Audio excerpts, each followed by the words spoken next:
How did you first tell your family? I first told my family on the day I was diagnosed. I had called my mother.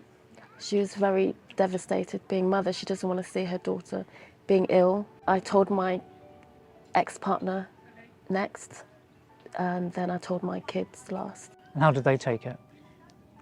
At first, they didn't really understand what it meant to have Parkinson's, so I had to sit them down and explain what help I needed at the time, what basically is the problem with Parkinson's and how it affects me and when they can help me. It's quite difficult for people when you tell them you have Parkinson's because you don't look and sound any different from normal, and so they don't really understand what it means and how it affects you. So I think it's really important, isn't it, to sort of guide them in terms of what it means for them. What's your experience with telling your family members?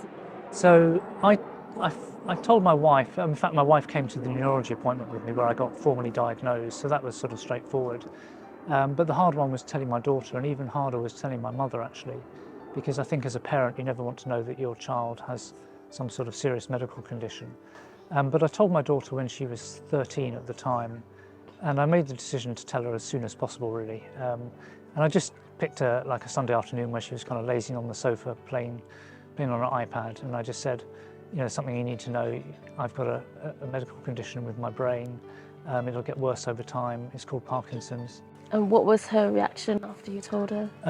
So the funny thing was, when I first said, Dad's got a disease of the brain, she thought I was joking. And then I said, actually it's serious. And she sort of, her face straight away, and she paid up and paid attention. But she was okay about it. I think what happened to her, she didn't really think about it at the time, but she kind of processed it. And then now, you know, 5 years later, 6 years later, she understands what it means when she sees me getting worse with symptoms every day. And does she help you when you ask her for help? I don't really need help from her, but she's certainly sensitive to it, yeah. And I think that was a good early decision to tell her straight away.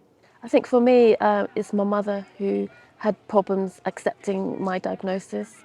She didn't quite fully understand what it meant to have Parkinson's. A good resource I found was Parkinson's UK. Okay. They have leaflets in different languages, so you can give to members of your family, so they have more understanding. So that really helped my mother understand the condition.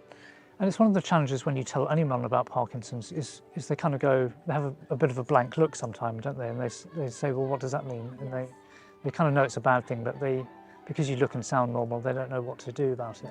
So I think it's really important to sort of explain to people what it means and guide them as to, you know, I need help with this, I don't need help with that. I'm a bit slow at doing certain things, but I can still do other things perfectly normally. So Tran, if you were giving advice to someone newly diagnosed about telling family and friends, what would you say? I would say pick the right moment to tell them, explain exactly what it means to have Parkinson's. Yeah. Use Parkinson's UK as a resource for information. Yeah, and the thing I would say is just be brave. I think you can be quite nervous about telling people, quite anxious about it, but actually just get it out there, and then people understand what it means. Definitely. And they can help you. If you're interested in finding out more about Parkinson's, subscribe for a new video every Thursday.